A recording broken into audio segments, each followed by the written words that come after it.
gosh, so much money. You want to start a studio? My name's Andy Barnes. About 3 years ago, I had never picked up a camera, picked it up for the first time, and now I'm sitting here actually in my studio. I have a media company called Barnes Media, and we are a content creation company. Let's get started. When I moved into the studio, I was going all over YouTube trying to figure out how much should I even be budgeting for something like this, and I couldn't find anything. So that's what this video is for. Hopefully I can provide some sort of value. This is actually my second studio opening. The first one started about a year ago. I had a friend, his name's Ari. He is an amazing artist, and he approached me about partnering in on a studio that was out by the beach. It was about 30 minutes away. It was a little bit of a drive. It was kind of in a warehouse. I really didn't want to bring too many clients out there, but it was a really good start to kind of get my feet wet to what running a studio is kind of like. So after doing that for a few months, I didn't want to make that my permanent home. So I began to look elsewhere. And after a few months, I found this location. This location definitely needed a lot of work. And I will say, I did not take out any debt. I completely cash flowed everything, and I was having to spend it on a pretty limited budget when it comes to doing a full studio remodel. So I'm gonna go ahead and just begin to pull up my records, bank documents, Amazon purchases, and we're gonna go ahead and get right into it. First thing I had to make was obviously the security deposit. Secondly, I had to go ahead and get Wi-Fi. That's about a $60 installation fee, as well as about $150 per month. So firstly, I want to go ahead and start knocking out the renovation side of everything. When we came in here, this used to actually be a dry ice factory. So there was a lot of work to be done. And a lot of it was mainly myself doing a lot of this manual labor to obviously save on the cost. So for paint, I was actually able to use my friend's discount, and that saved me a ton of money most likely. So for about $300, we were able to paint the entire back studio as well as our office walls. But I will say painting out there was such a pain, but it looks great now. Then you had little things like buying cleaning equipment, which definitely adds up if you had never bought any of that. So I had to buy, brooms, mops, rags, soap, bleach. That honestly could have probably added up to probably $150, $200 just to get cleaning supplies and to get things out of here. I really just wanted to focus on the cosmetic. So I replaced the doorknobs, kind of worked in the bathroom a little bit to make that a little bit nicer. I changed out different lights, but on the actual renovation side, I would honestly put that below $1,000. So there's still more things that we needed to get to. And the first thing I actually purchased was audio equipment so that we can begin to start having podcasts, so we can be renting out the room to hopefully kind of supplement a little bit of that rental every single month. That's $1,100 right there. So you don't need to factor that in if you're not planning to do anything with that, but I'm gonna go ahead and be as detailed as possible just so you can know all the numbers. So here's the first one, $900 going right towards some desks, some tables, got some stools, as well as I got some lighting here. And I went ahead and got some foam to kind of put on the walls so it kind of soundproofs our podcasting room. Next, I went ahead and bought some black wallpaper to go ahead and get this room finished off so I can begin to start renting it out to other people. Next, what I'm looking at is actually some backdrop paper. Obviously in a studio, you need different backdrops. Here's some white, some black. We also got some blue, pink, as well as the wall mount that I can go ahead and link below as well, and the beam. One thing I did learn in my first studio is that you want to go ahead and get these beams, which they're going to be about $60 a piece. But if you don't get them, it'll actually hurt you in the long run because the backdrops begin to warp. It's going to save you money in the long run. Oh, look, more money right here. So $500 that went right towards photography backdrop. Got more foam panels and contact paper, as well as getting a couple storage cabinets and some peel and stick brick wallpaper.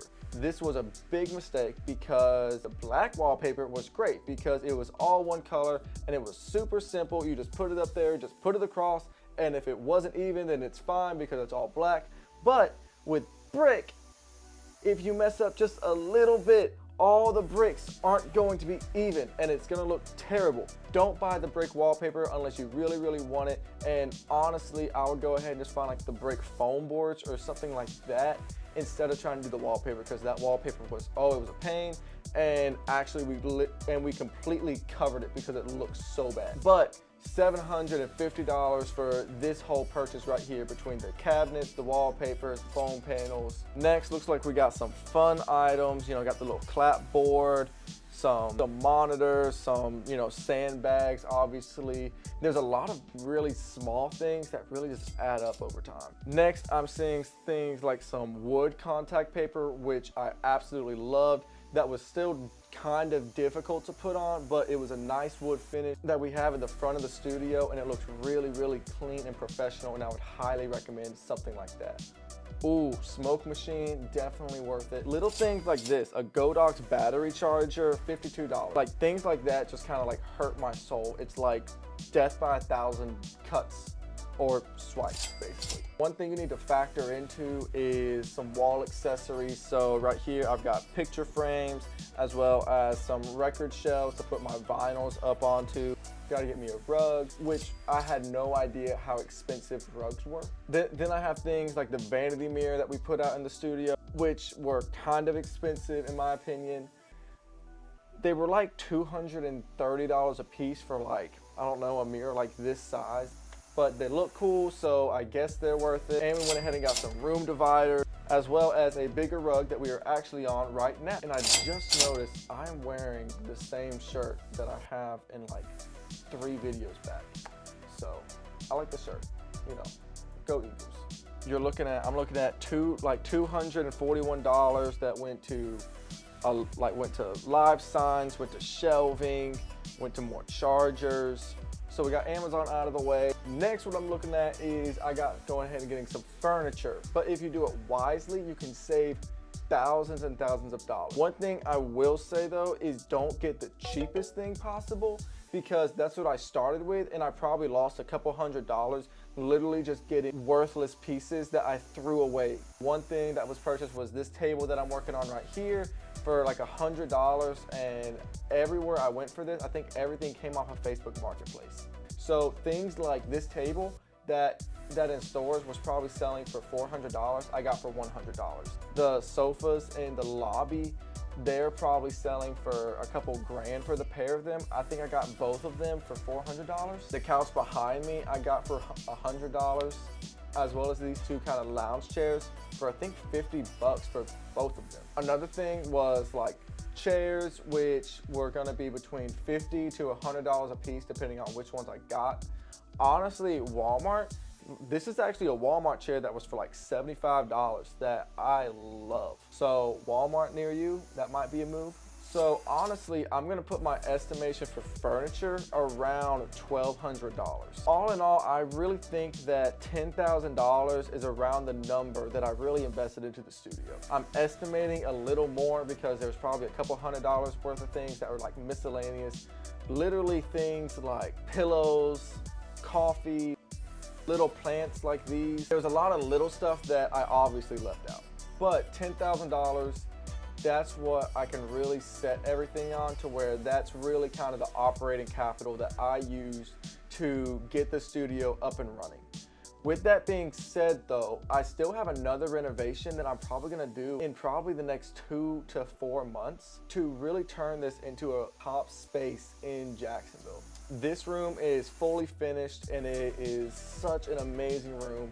People come in to shoot YouTube, they'll shoot their podcast, they'll do just about everything in here. So this room's finished. In the studio though, there's still a ton of work to be done, probably another couple $1,000s worth of work, as well as our editing room, which is about to be completely redone, which is gonna be probably a couple $100s. So I think the question that a lot of people are asking right now is saying, is $10,000, is that worth the investment? And my answer to you is actually yes. I would 100% do it again. I am in here for 3 years, and so far I have absolutely loved it.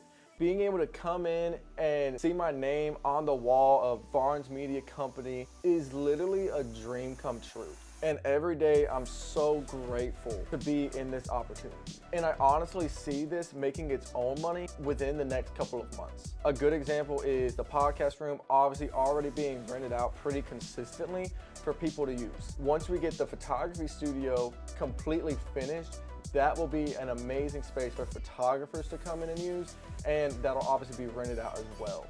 One thing that I didn't factor in that I want to include is the amount of time that's saved by inviting people to your studio instead of you going to them or renting out a studio somewhere else. The ability for me to go from my desk, someone walks through my door, and we can go ahead and go into this room or go into the studio, get our shoot done, they leave, and I can go right back to my desk and keep working. That is so valuable.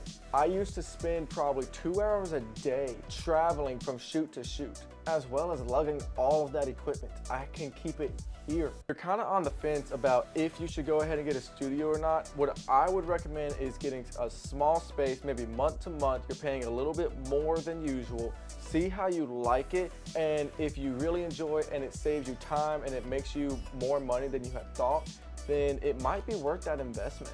For me, it was honestly a direct correlation between getting this space and our revenue increasing, because I think it also showed clients that we were legitimate. You know, I'm 23 years old, so telling a client, hey, come to my studio, and they get to walk in and see that this is a legitimate company goes a long way compared to me just traveling around in my car and just kind of bringing all my equipment with me.